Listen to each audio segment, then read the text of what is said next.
Fearless. Provocative. Straight-talking. We pledge to say it like it really is. With dignity and respect. Committed to free speech and common sense. Upbeat and entertaining. Straight-talking and direct. We may agitate each other and you. Heartfelt and passionate. Thought-provoking, provocative and controversial. Fearless and truthful.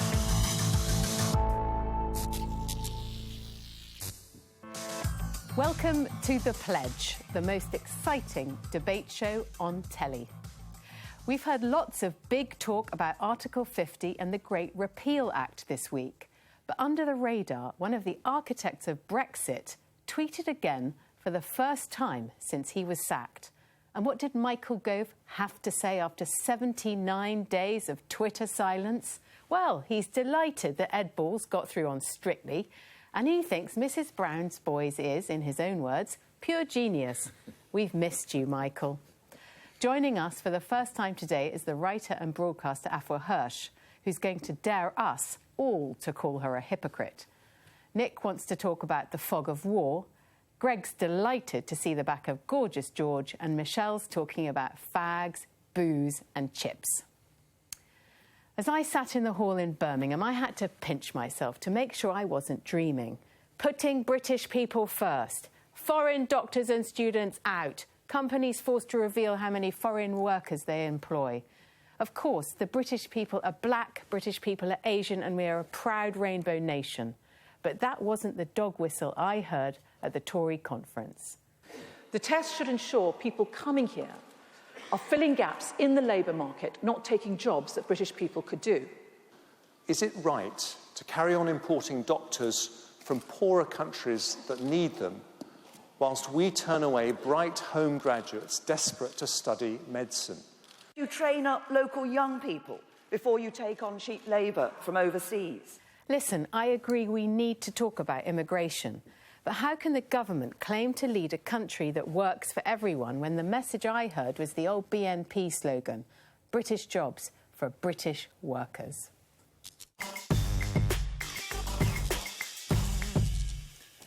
Well, the reality is, of course, Rachel, that your role as a columnist and social butterfly is unlikely to be exploited or taken over by a Bulgarian or a Romanian. So, yet again, I'm sorry to go down this hoary old line, but you are just not living the lives of ordinary people.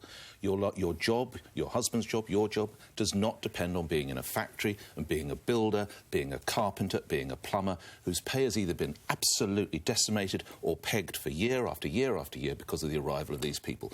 What is wrong? Okay, and where do you get anything to do with the BNP? Nick. That line was used by Gordon Brown, for God's sake. Where do you get this as a BNP line? Well, it does have echoes of British jobs. Listen, OK, Nick, let me turn this back to you. If you were building a cupboard in your bedroom and you got two quotes, one was from a British carpenter and it was £4,000, then you got one from a Polish carpenter and it was £1,500. Which one would you go for? I'd see both the work. I wouldn't automatically go for... Come on, Nick, come on. Look at me in the eyes and tell me you wouldn't go for the lower quote. I'd be tempted to, but I'd probably try and ring somebody that he did some work for first, because it's just too cheap. And what if they said the Poles were very good, they were quick, they were fantastic, efficient. Then I'll employ the Polish bloke. OK, and then you would have been putting this British worker... No, he's got to bring his price up. I don't quite see what's got to do with the Conservative Party. No, he's been building a cabinet in my bedroom. How many of the people that are criticising the impact from workers have Polish nannies and Bulgarian builders? And the point is not that it's valid to have the debate about immigration, but it's the way you have the debate. It's the language you use. And for me, when I saw that speech at conference, I thought it said much more about us than it does about any real issue about immigration, because when Gordon Brown used that phrase, he was absolutely lampooned by everybody. It is a BNP phrase, and he borrowed it. And actually, we can see now what David Cameron said when Gordon Brown used that phrase. I think we've got a clip, but we can show you the contrast. If you want one example, just one example of the absolute bankruptcy of this government, take the slogan the Prime Minister wheels out every week.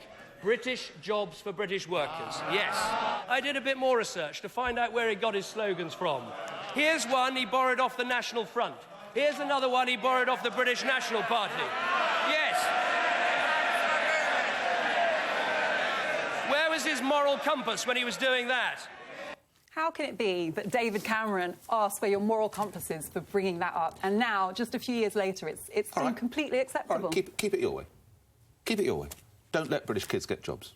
Just let them stay. Just let them stay in their bedrooms What's with a life stopping without British kids employment, get jobs? without a life without employment, a life without hope, just sitting there watching daytime TV and drinking cans of Stella the reason there are unemployed British kids is because of foreign carry on doing it your way. Don't give a just- damn about people up in the north who haven't got any bloody work or they've been undercut. Nick, this is just... So liberal, London. So liberal. I wish you guys would actually get out of the bloody M25 every now and again. Nick, The only time you do is when you get on a train to go to Birmingham for the Conservatives. Rachel, for me, you've just proved the point. Because what you just said to Nick is if you've got two people coming into your bedroom to fit a cupboard and one will do it for whatever, £4,000 and one will do it for 1,500 quid, you choose the 1,500 quid. And that, to me, is one of the problems that we've got here. So when you're talking about, if you've got a carpentry company and they're going into Nick's bedroom and all they are doing is hiring... going on in my bedroom. I know. Quite extraordinary. With my bedroom. If you've got a carpentry company and all they are doing is, let's stick with your example, hiring Polish carpenters in order to give Nick's bedroom a quote of £1,500, then that is a problem for all of the British trained carpenters that can't do it for £1,500, that are doing it for £4,000. So what they're trying to do is say to that carpentry company, how much of your workforce, and I'm sticking with your example, how much of your workforce are Polish carpenters? If all you're doing is hiring 100% of Polish carpenters in order to undercut, I don't know, the British carpenter down the road, this is where the problem is, and this is what they're trying to resolve. So for me, you're arguing the point. You're arguing the point that you're trying to undo. So I'm a bit confused. No, I was putting the moral dilemma of British companies having, in quotes, an addiction to foreign labour. I'm putting the whole dilemma to Nick, which is that when you are given two quotes and one's lower, you are tempted to take the lower quote, despite the ramifications down the line, there may be the local community ramifications. But that's why this is a party conference. Yeah. This is a party conference. A party conference is people, particularly people in government, say all sorts of ridiculous things that they then never do. Unless you already rode back on the Home Secretary, I mean, the didn't suggestion that they're going to ask companies to report are they bringing in non-British labour? I mean, what is British labour? Well, they already do that in America, Greg. You say it's unusual, but, I mean, they copied this from America. Well, I was working out while we were coming in here, I think I must employ over 1,000 people in different businesses that I'm involved in. We won't do it. I mean, I think a lot of us just say, no, we're not going to do that. We're not going to do that. I mean, actually, in one of my businesses, where we're looking for engineers, we cannot find British engineers. We are now advertising in Italy and Poland to try and get the right sort of engineers because we can't get them here. I think this is all tinkering. You know, when you talk about the North, I mean, I spend about half of my time as a professional in the North talking to people about unemployment. It's quite clear that the structural causes of unemployment are not that Polish people are coming in and doing jobs. You know, it's long-term... the long-term decline of manufacturing, the complete, destruction of the economic base in the North. The idea that then Eastern Europeans who come in and do agricultural picking or cleaning jobs for the minimum wage are the reason that people are suffering. No, but the point is, instead of addressing the long-term causes of decline and globalisation and unemployment, we're just picking the obvious foreigner as a target, and it's just unfair, and that's what worries me. You know, it's the unfairness and the dishonesty about it. I mean, we're talking about workers. What about universities as well? Our universities wouldn't have been able to survive if it wasn't for the money they'd be making off foreign students. And the university I went to was heavily reliant on American visiting students. Now, I don't hear anyone complaining about American students. We all know they're talking about students from Bangladesh and India. I was Chancellor of the University of York for 10 years, and in the difficult years, we relied... 10% of the students were Chinese. And without those Chinese students, that university would not have grown in the way it's grown. And that goes for many of them. And the idea of suddenly blaming students, I mean, it's pathetic. But I just don't think it'll happen. I just think this is the sort of nonsense that you get at party conferences. The symbolism of it is so dark because it's flaming those divisions and it's giving legitimacy to the idea that you can just blame the visible foreigner in them. What's dark about trying to get your own indigenous population jobs? What it does is it... When you say indigenous population, what is dark how is saying exactly you want to do you get... define that? British. I'm going to say kids, but I know there are plenty of people who aren't kids who aren't in work. No, British. Right, so you don't mean white? Of course I don't, blood. Don't be so... OK, so if you carry on with it, I'll piss off, because that's just ridiculous. Let's put you a bit further. That is just offensive. I'm a Polish person that came here 10 years ago. I've now got a family here. So what are they? What do you mean? Well, what are their kids? Sorry, you're Polish. I'm Polish, been here 10 years. What are their kids? Are they British? Where have the children been born? They've been born in Poland or born here. They've been born in Poland. Let's try and get British people into... Listen, let me ask you this. This is what I always say. Afua, seriously, would you really look after next door's children before you would your own? Of course not. I'd look after my own children. OK, stop. But it's easy to define who are my children. I don't know what you don't understand about the word stop. Stop for a second, right? So if you agree with that, why can't we look after British... I'm going to use the word kids again. British kids getting work rather than those from overseas. Because... Why? But we point is, it's not in There's no either point or. is, you know I'm right. It's not you know mutually I'm right. exclusive. No, it's a completely false analogy. That's Why? I'm saying it's a false analogy. We've got tons of, I keep saying, young people and middle-aged people who have not got work. I cannot for the life of me see why folk come from other countries and take the jobs that they could do. I can't see that... There's a few reasons for that. So, number one, if you want to look at how we get people into work, because I do this for a living as well, I help people get into employment. So one of the things you have to do is you have to make sure that people are educated in the skill set that businesses need, because make no mistake, businesses are going to hire the best person for the job. It doesn't matter if they're from down that street or from that country. The business wants the best person for the job. So educationally, you've got to make sure that we're outputting children that are trained to the skills that businesses want. So that's point one. Point two, we've got to make sure that our young kids, to quote your point, they understand you start at the bottom. You don't get elevated into this great job. Sometimes you have to do really boring, crap, low-level entry jobs to get your foot into the ladder. You have to. Because sometimes I think what we suffer with is a sense of entitlement. I'm not doing that job, it's rubbish, but I will do this job. Where does that come from? Enter somebody in, it's from this cultural sense of entitlement. When I was young, I remember my brothers and sisters, they used to get picked up on a minibus. I didn't, because I got a job at QuickSave. I used to be on the checkout at QuickSave. My brothers and sisters used to get picked up by a minibus and driven to local farms, and they used to do fruit picking and vegetable picking, because they had to, because my mum and dad charged us all board. We had to pay board to live at home, so they had to go do that. Nowadays, would the kids go fruit picking, veg picking? I've done it. Michelle. But you're I'm saying nowadays. No, you're falling for this. You're getting old, aren't you? Because you're falling for this. Oh, it was so much better when I was young. If my true. little brother... Michelle, Michelle, the childhood memories have got to stop for a second. All I want to say is this is my topic, that what I felt happened at conference, yes, it may have been mood music, but the government basically licensed some British-born people to say, that's my job, you shouldn't have it, you're foreign, you get back to where you came from. And they said, we don't want foreign students, and all the care workers and all the fruit pickers and all the people who run our, build our houses, which... I agree. Floors, I agree. They don't have a right to do those jobs ahead of British people. No, that was a terrible signal to say. This is going to rumble on and on in the corridors after you, I can tell. So I'm going to do my topic instead. So, in 2014, I was unexpectedly diagnosed with skin cancer. The shock of hearing the word cancer changed my entire attitude to the sun, and I went from worshipping it to being wary of it in an instant. The NHS did a great job of both my treatment and also of educating me on how to avoid further risk. I took the condition seriously, and I changed my lifestyle to avoid ever having it again. Lifestyle illnesses cost our NHS £11 billion each year. And while there are obviously many different complex causes, drinking, smoking, poor diet and the like are creating chronic illnesses like type 2 diabetes, heart disease, cancer and obesity. These illnesses are not only killing the patients, they're killing the NHS too. And with all the pressure on the service, it's time for us to take responsibility for ourselves. If you insist on making bad choices and keep on getting ill, at some stage the NHS should be allowed to say no.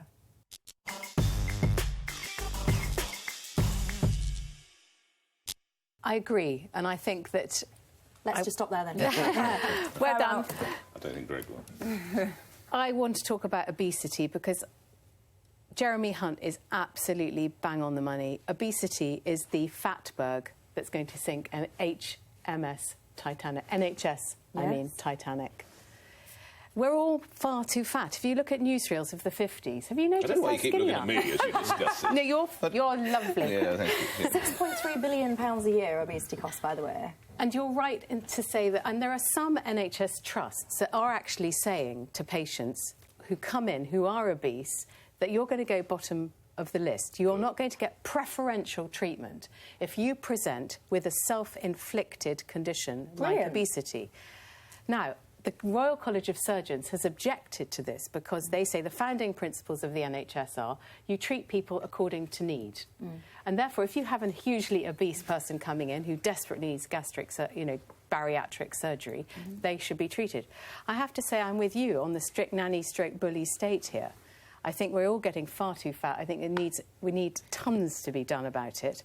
Otherwise, we are going to be digging our graves with our teeth and also destroying the NHS at the same time. It's a huge crisis. Nobody wants to see the NHS sink, but I've got two huge problems with your idea, and I agree with the principle, you know, that we should take responsibility for our lifestyles. But the first one is a practical objection, because how do you police it? You know, you've got somebody who goes to the gym, doesn't smoke, but eats red meat every day, who comes with bowel cancer. Now, do you regard that as a lifestyle disease? Are they culpable for eating red meat? Where do you draw the line? I'll draw the line, right? So, if you spend your life pulling these out of... Yeah, I'll give you one in a minute. If you spend your life pulling these out of your handbag, I'm assuming you can read. So if you pick a product that says this in bold letters and you insist on buying them and smoking them and going into hospital with an illness and then coming back out and smoking again and going back in, I'm sorry, but you cannot be entitled. Now, so I'll tell you, for example, and I spoke to my friends about this topic, and my friend said, what, you're going to let people die then? Are you just going to say to people, because you smoke or eat red meat or whatever examples we want to pick, I'm just going to let them die?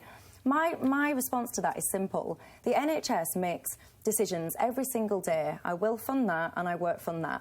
And I have got so many examples. We probably all get this on Twitter. And so many of them are problematic already. Yeah, but we get so many examples on Twitter and stuff. Will you help me? I'm crowdfunding to raise money for life-saving bone marrow treatment over there. There was this little girl a few months ago, Nell Connick she's called. She's 5. She's got a tumour. She needs proton beam therapy. She's having to raise money from a charity to go to the NHS to get funded. She's 5. She's got cancer. They won't help her. But some guy who keeps wandering in over here with his gastro band that he's already had fitted, he can't stop eating, he gets fitted again. It makes me furious. Greg. But in theory, you're right. Everyone would agree with you, I think, except when the reality of being a doctor is you are there to treat and help people. And to say to the doctor, I spent a year, a long time ago now, I spent a year of my life wandering around the health service doing a report for the government. And it's just all... I remember saying to one doctor saying to me, what are you doing? I said, oh, well, I'm trying to work out how to make this a more pleasant experience for the patient. And this doctor said, oh, God, don't do that. We've got enough patients already. We don't want more. And somehow within that, you're right, there is a never-ending demand. And at some stage, you might have to say to certain people, we can't treat you. But who decides? Is it because... So you pick on people who are overweight? Or do we pick on people who drink alcohol? Yeah. I mean, if you go in on a fight, you go into... I spent a night as a porter in a... Well, they wouldn't let me move anybody because health and safety, but I spent a night as a porter in a accident department. Oh, that's why. And I've got... Well, just to find out, because I was doing this report for them. And I have to tell you, alcohol and drugs dominate Friday nights in any A&E department. I always think they should charge if you come in pissed or on drugs. You know, they should charge. That's what a consultant said to me. We'd love it. It would clear A&E. It would clear A&E. The ideological part of my objection is that you also create this idea of the kind of worthy patient, you know, and that really worries me. Who polices that? Do you end up discriminating against people who... You are a lefty. No, you're creating... Well, you don't. I'm going to let that one pass. Anything, it's almost like crime, where you only go after the people who are the worthy victim. You know, they're innocent, they've never done anything wrong in their lives. People are complex. You had skin cancer, that's changed your relationship to the sun. I'm sure you still have other vices. You know, we all do. None of us are perfect. And the idea that some of us deserve help from the NHS and some of us don't, and somebody polices that line. We all deserve help. When does individual responsibility come into this? It's a really interesting moral question, but I wouldn't want to put it in the hands of civil servants. Should we treat fatties on the NHS They get their first treatment free. That's what I want. And then it's graduated. Yes. And then if you don't show that you've lost a few pounds, so if you're a drinker and you keep getting cirrhosis or whatever it might be... first treatment free. First treatment free, as it is now. First treatment free, absolutely. But then you have to show that you're trying to cut down on booze, or you're trying to cut down on fried chicken, or you're trying to cut down on cigarettes, and then we're there for you. If you don't, you're going to pay a fee. Smokers are already paying that. Who's up next? How much of the cost of a cigarette packet is tax? I think it's like 80% now. I mean, people with bad habits already funding their treatment by the excess tax. But for most of us, I mean, I look at people who smoke and think, what's wrong with you? Don't you understand? But there is something wrong with them. Yeah. What? And that's the problem. There is something wrong. There is something psychological. Because nobody in their right mind otherwise would smoke. Well, that's the thing, though. Nobody in their right mind. Well, it's like alcohol as well. We all certainly the middle class is certainly over consume on wine. Just so I'm absolutely clear, the NHS should be there for everyone, so I'm adhering to its founding principles. But to quote Nick, when you go in and you get your first support, if you don't pay attention to the fact that you've made yourself ill, and I'm deliberately saying 40% of deaths in England are relating to behaviours, people's choice of behaviours. So if you're a doctor and you're suddenly faced with someone who you can help... George Best. George Best. Yeah. Now, George Best, but was paid for privately, though, mind you. Oh, his second transplant. Had two transplants and then carried on drinking. Right, so... But if you're a doctor, what do you do in those circumstances? You've signed up to the oath... If you're a doctor, wouldn't you rather think, thank God I can help that 5-year-old with bone marrow cancer? You would, because but you still have I want to help. But as a doctor, you've signed up to a responsibility to help. I want to help the 5-year-old who's having to go crowdfunding. I don't see it as a... I really don't see that decision's done. These doctors are making these decisions on a daily basis on what to fund, who to help and who not to help. What I'm saying to these doctors is please stop doing repeat treatments on people that cannot be asked to change their own behaviour, and please direct that funding on people that are ill, like this 5-year-old, that cannot help it. Nobody's looking at the root causes of why people do these things, you know. We have sedentary lifestyles now, we have high levels of stress than ever before. We're getting money from tax. There's going to be a sugar tax, we've got a tax on alcohol and cigarettes. Instead of putting that into punitive measures, we should support people so that they have more help to give up bad habits. Like how? How are you going to stop someone just drinking? No, I'm not saying to stop them, but you could support them. You've got to look at the root causes of why people drink too much. Well, the only way you support it is buy them another bottle of scotch. They like scotch. They like cigarettes. The story on cigarettes is actually rather positive, isn't it, compared to 20 years ago? And why? Because we banned them in certain places and people stopped smoking. It's had a dramatic effect, not only on their health, but also on the health of the rest of us, because we're no longer being getting a second-degree smoke. The pledge and eating junk food. So from old hags with bad drinking and eating habits to our innocent children. It's one thing for public figures to be transparent about their own privilege. But this week, in the name of exposing hypocrisy, a line was crossed. Labour peer Shami Chakrabarti has been ridiculed in the right-wing press, accused of being another do-as-I-say, not-as-I-do public figure. Why? For sending her 13-year-old son to £18,000 a year Dulwich College. Where she and her ex-husband educate their child is nobody's business. I'm pretty suspicious of people who call other parents hypocrites when it comes to school choices. I live in an area where the state primary school I went to is now surrounded by a 100-metre catchment area of £2 million houses. I can't afford to send my daughter there. The nearby private school is a cheaper option. Does that make me a hypocrite for aspiring to a world where there are enough high-quality state schools for all children to go to? I don't think that it does.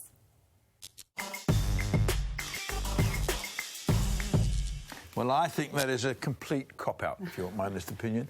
I have had enough of the people I've known in my life, good people who took liberal positions and the rest of it, till it came to their own children and they decided to send them off to private All parents schools. are hypocrites. Yeah, not all parents, because a lot.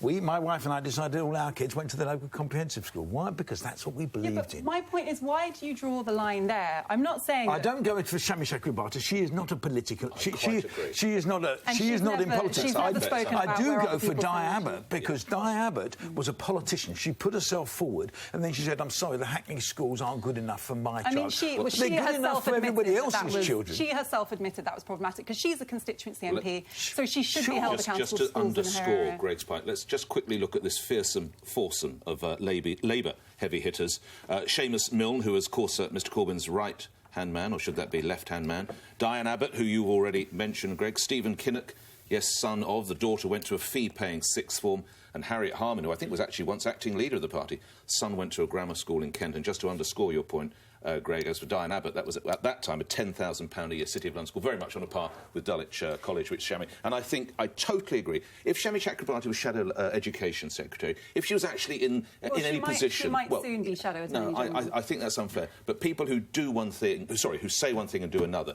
I'm with Greg, that's The point is, why do you draw the line in terms of when people send their children to private school? Because a lot of the people who are very proud of sending their children to state school and who often accuse me of being a hypocrite for sending my child to a private school, when you look at where they live in houses which allow them to have the best of both worlds. They send their children to essentially elite state schools. I never bought into. And why is that less hypocritical? I never bought into Tony Blair sending his kid halfway across London so they could go to the Austerity, which was a private school by any other means, really. It was certainly a selective school. I didn't accept that. If you want to be the Labour Prime Minister, I'm sorry, you've got to live by these principles. And if you're a politician, you've got to live by those principles. And if it means your kid goes to a not a very good school, that's bad luck, because there's lots of other people's kids who've got to go to those schools. Point is, and if you're going to sit there and say, well, my kid's special, or I can't do that, I don't accept that. But it's not saying that. It's that saying is being a hypocrite. The whole education system is riddled with hypocrisy. I mean, you mentioned Tony Blair's kids going to the Austerity. The Austerity got in trouble last year because it required parents to be married and to attend two church-related extra events every week, which basically meant if you're a single mother, or you work full-time, you're not going to be able to get your child. We all knew that about the Austerity. We knew it was discriminate. State schools, comprehensive schools in wealthy catchment areas discriminate. Private schools discriminate. Grammar schools, if they come in, will be discriminating. The point is there are all these different ways of selection.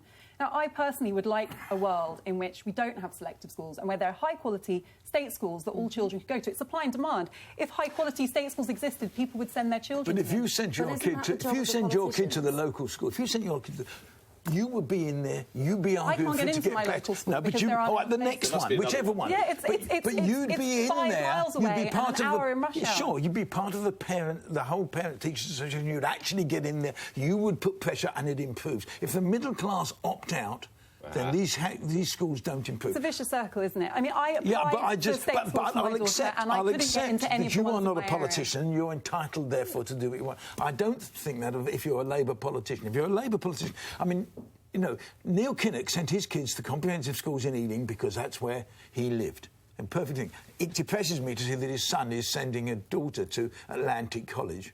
It's interesting, isn't it, that education is the topic that's even splitting the Tory party, you would think would be in favour of choice, because a huge row there breaking out over grammar schools. And it does strike me that there are very few parents who do both walk the walk as well as talk the talk. And when it comes to their own kids, they want the best for their kids. But if they are Labour politicians and they're talking about education and that is their brief, or they have a party line on it, I think it is ridiculous. And Diane Abbott's line saying it was indefensible was in fact unanswerable and rather brilliant. She said, I'm a parent, I had to choose between being a politician and being a parent, and I chose being a parent. And I think, actually, we could identify with that. Well, Tony Blair came up with that great line, didn't he? I won't bring politics into being a parent. I'm sorry, I'll bring it in for everybody else, but not for me. By the way, one of my only scoops as a journalist was I found out that Tony Blair was sending his children to a state school, but he was tutoring them privately on the side with teachers from Westminster. A lot of middle class. That's another hypocrisy I forgot to mention. A lot of middle class parents who do send their kids to state school pay a huge amount in private tutoring. I mean, the point is, everyone's gaming the system. They can spend their money however we want. My point is that I think if we just single out private school education as the source of hypocrisy, and the idea that if you send your child to a state school, you're not a hypocrite. You're doing everything. You're walking the walk as well as talking talk. I just don't think it's the right way of doing it. But Theresa May said that when she introduced grammar school. She said it's already selection by house price. You are right on that level, and everyone is gaming the system if they can. It's not in whole chunks of the system. So that's true. Shouldn't they just be focusing on creating? They've gone into politics to create change. Shouldn't they just be focusing on creating, to your point, a fantastic state school system? But full on that stop. point, Greg's point, which is I think a point well made. The school that's 5 miles away, which I understand, that's in I'm assuming you live in London, that is quite a commute in the middle. How will that school ever get good if parents like you are not attracted to it? I agree. That's the problem, isn't it? Because they need people like you, powerful, committed folk. So it will never ever get good. I agree that is a problem. It's also why, under the free school system, you've got in areas where there are lots of middle-class parents, these great free schools with really involved middle-class parents, and in areas where you don't have that kind of residency, they're not springing up at all, and there are a huge gap. But if you look at what's happening in London, over a decade, there's been a massive improvement in schools, and there's massive for all sorts of reasons. Thanks to immigration. For a lot of it to do with immigration. A lot of it to do with aspiring immigrant parents. But I mean, there's been a massive change over a period of time, and that can happen. You can improve education, but you're not going to do it if certainly the middle classes all opt out, and you're not going to do it. So we can blame F1. But the hypocrisy is people who stand for the Labour Party, and then don't do it themselves. Everybody acknowledges that the current system is not working properly. There's a huge shortage of places. Actually, they don't. Do. There's a huge shortage of school places. Not enough has been invested in schools. Schools may have been protected from cuts under austerity, but no new money's gone into them, and they're under more demand than ever. So the school system is not working at the moment, and the only reason people opt out of it is because they don't have it as a viable option, not because they're ideologically opposed. That's the wrong word. But it's not. You mean it's not the best practical option? You know, they want the best for their children. There are schools available for all children. Well, I wanted the problem is parents want the best for their child. Well, we wanted our kids to go to the local school because we like them living in a community, in truth. And actually, sending my kids halfway across London to go to some private school didn't appeal at all. I wanted them to live in the local community, to know what it's like, what people are like. I also didn't want them to only know, and I'd make quite a bit of money, I didn't want them only to know rich kids. And I think it's really important. The trouble is, you send your kids to some private school and they know one sort of people. There are so many advantages to going to a local primary school where you can be part of the local community, where your children aren't growing up in economic isolation. But it's just not possible. But what happens in from primary to secondary is there's a very large number who then opt out, of middle-class parents who then opt out and send them to pay to go to secondary school. I had a good solution. I think if you should pay for your kids to go to secondary school, you should pay for them to go to university in large amounts, same sort of amounts. School vouchers, words. Pupils, enough now in this class. I'm after the break, and I'm saying it's about time we put a stop to attacks on the bravest of the brave.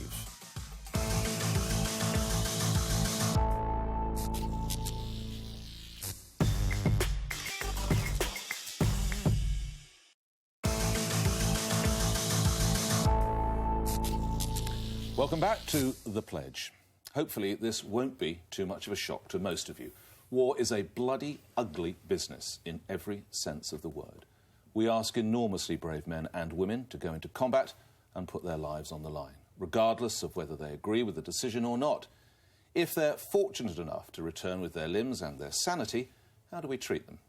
Well, as criminals to be pursued with the sort of vigour usually reserved for a tabloid journalist with a copy of the A to Z of hacking in his back pocket. The Prime Minister quite rightly signalled an end to that grotesque witch hunt this week. No one would defend not going after soldiers who have behaved illegally. But let us no longer listen too naively to the bleating of bleeding heart liberals, whose only experience of conflict is whether to have soya or almond milk in their triple skinny latte, or to the ill-founded allegations of would-be Taliban bombers.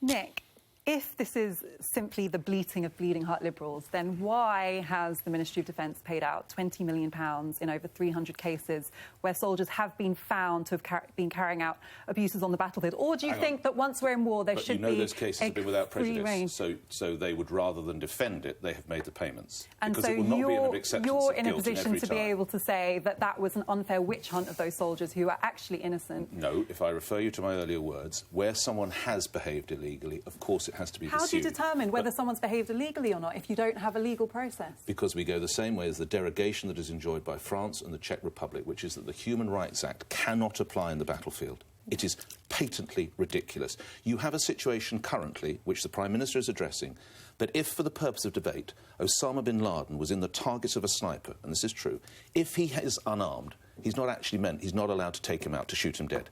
He's not allowed to, unless he picks up a gun and threatens it. That is like sending our men and women to war with one hand tied behind their back, and it is wrong, and it is unjust, and it has stopped, and that is right. I can understand why that's an appealing idea, and it's something that the press have been absolutely fanning the flames all week. They've been fed by the government, who have their own interest in stopping the extraterritorial application of the Human Rights Act. But there's two things I want to say, two really important things. One, the whole reason we fight these wars is because there are values that we supposedly adhere to as a nation, right? Yes. One is not carrying out gratuitous killing and torture, other things that our soldiers have in the past been proved to have done.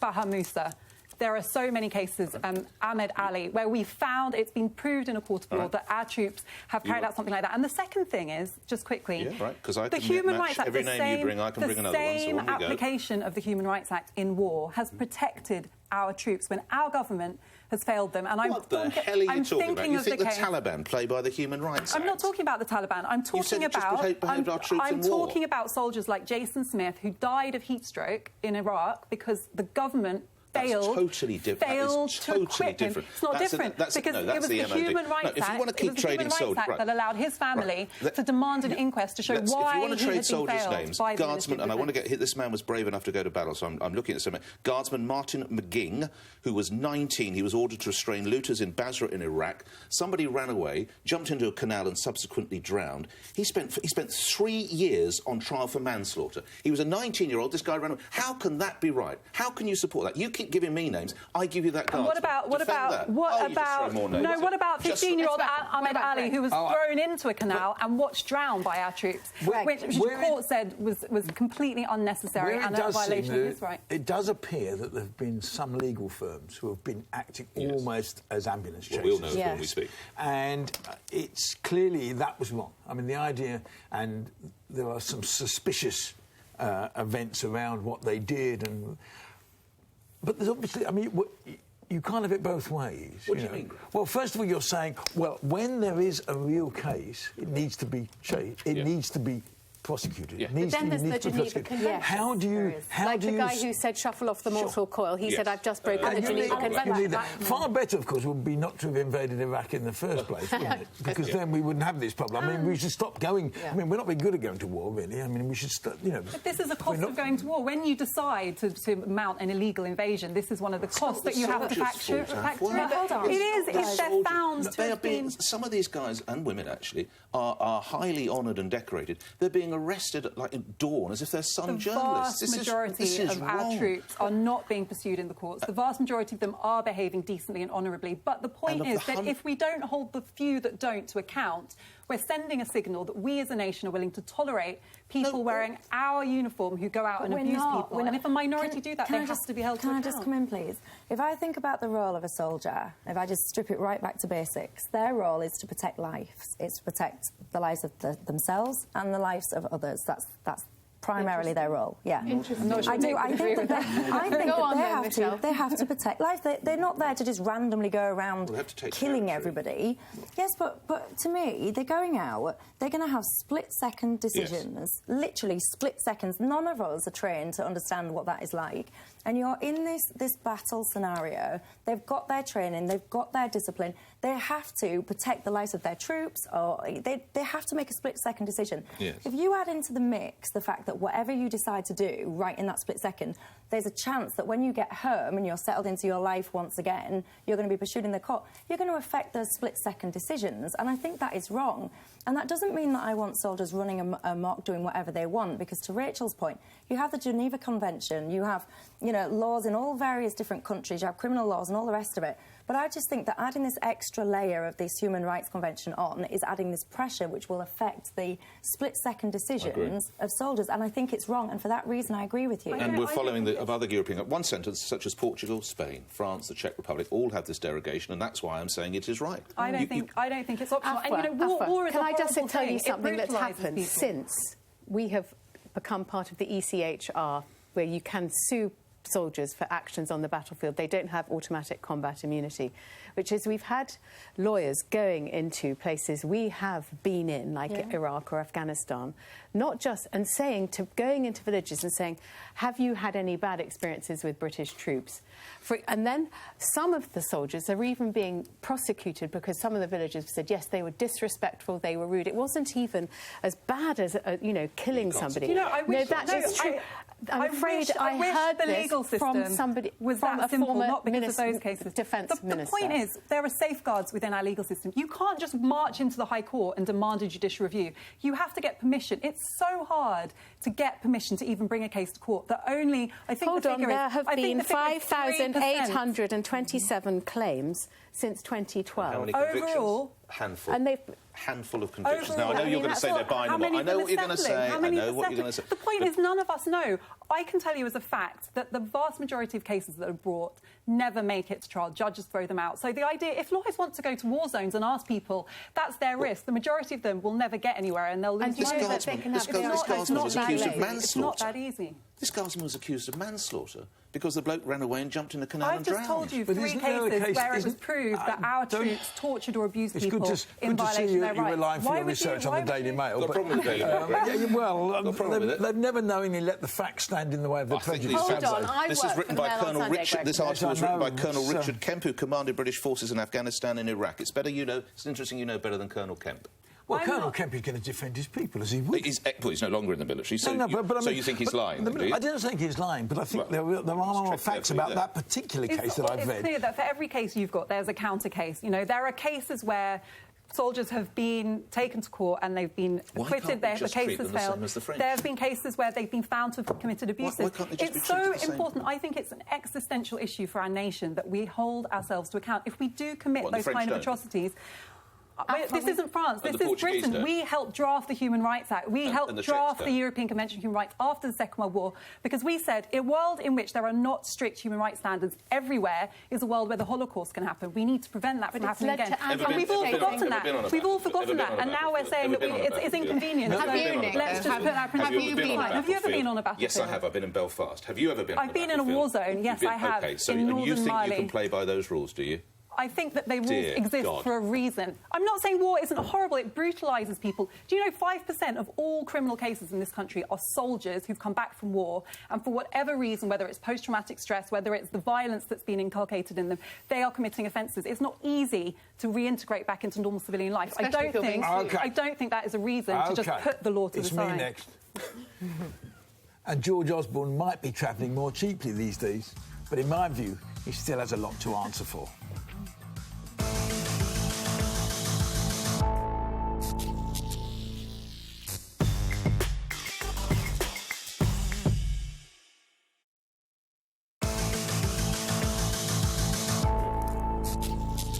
Hello again, this is The Pledge. Now, Greg, before you start, I've got this week's quiz question for the panel.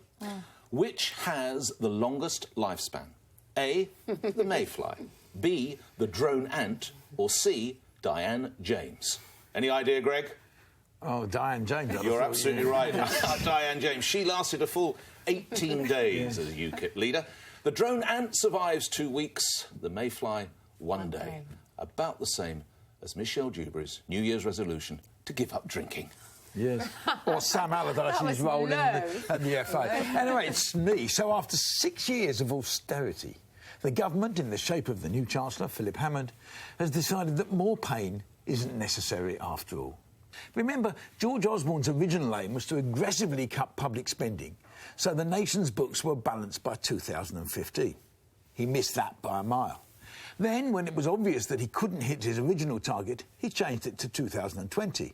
And that will be achieved by even more cuts in public expenditure.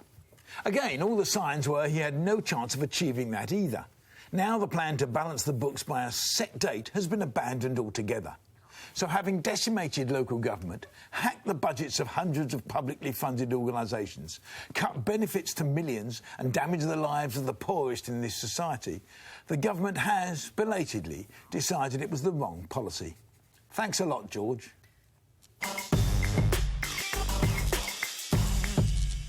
Are you saying that you think it's wrong for us to have the target of getting to a position where we are not spending much more than we're actually bringing in?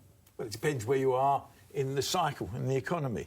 But at the stage at which George came in, it was a ridiculous decision to cut as savagely as he cut. There were different ways out 5 years ago. There was an alternative. If you look at the Keynesian economics, basically said at times of recession, you spend public money, you spend it on infrastructure, and you spend it on other things, so that actually that gives you growth in a society. The tax take goes up, and you get out of it.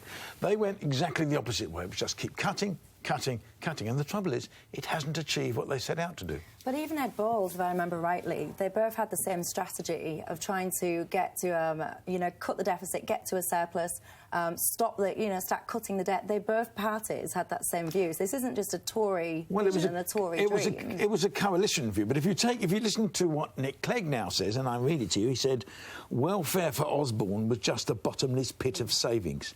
And it didn't really matter what the human consequences were, because focus groups had shown that the voters they wanted to appeal to were very anti-welfare, and therefore there was almost no limit to those anti-welfare prejudices. So they chose to do it. They chose to do it by cutting certain things. I mean, local government has been decimated. You talk to anybody who in local government, who runs local government, they're almost down to where they can. All they can do is spend money on what is required of them by government, and there's almost nothing Let left. me just pick one cut and just ask you if you think it's wrong then. So, for example, if we talk about the welfare caps and bringing that down to, I think it was 26,000, do you think that was wrong? Per family. Per family? No, I thought that saved almost nothing. If you actually look at the numbers, that saved nothing. Do you think it was wrong? That wasn't Michelle's question. Yeah, but that wasn't Michelle's question. Do you think it was wrong? Well, I think there was some logic to it. I understand the you logic. think it was right? But that didn't save much money. So do you actually, think it was right or wrong? No, I said to you, I think there's a logic to it. Personally, I'm not sure I'd have done it, but it's up to them. This is why the IFS says that the way there comes a point at which you cut so much that it actually costs you more in the long run. And if you pick some of those benefits cuts, I'll give you two examples from stories that I worked on. One, we've cut legal aid in a huge range of cases, like homelessness, right? The cost of making someone homeless is about between £30,000 and £60,000 a year. The cost of free legal advice to prevent the eviction and help them deal with their arrears, about £1,000. So, it's a simple sum that actually costs you more to let people to fall into destitution than to provide quite a cheap public service that would prevent them falling into it. Another one is the housing benefit cap, right? People are being moved out of areas where they can no longer afford to live with housing benefit into cheaper areas. I looked at one example where a family of 5 was moved from a North London borough to a coastal area that was much cheaper. When they got there, no support network, no community. The mother killed herself. All 5 of her children were then taken into care. The cost of taking children into care compared to the cost of housing them in their community is astronomical. And, of course, I'm not going to try and quantify the cost of children losing their mother. And these are the kind of things that have really been happening. Austerity is real. It's changed people's lives. And it's cost public money that was never, ever calculated. It didn't work. Can I just say... It didn't achieve what they were trying to achieve. Can I just say that taking economics classes from Greg Dyke, who, of course, until recently was the FA, who spent $50 million on a bunch of Herberts to run in the England football team, is like taking dancing lessons from Ed Balls.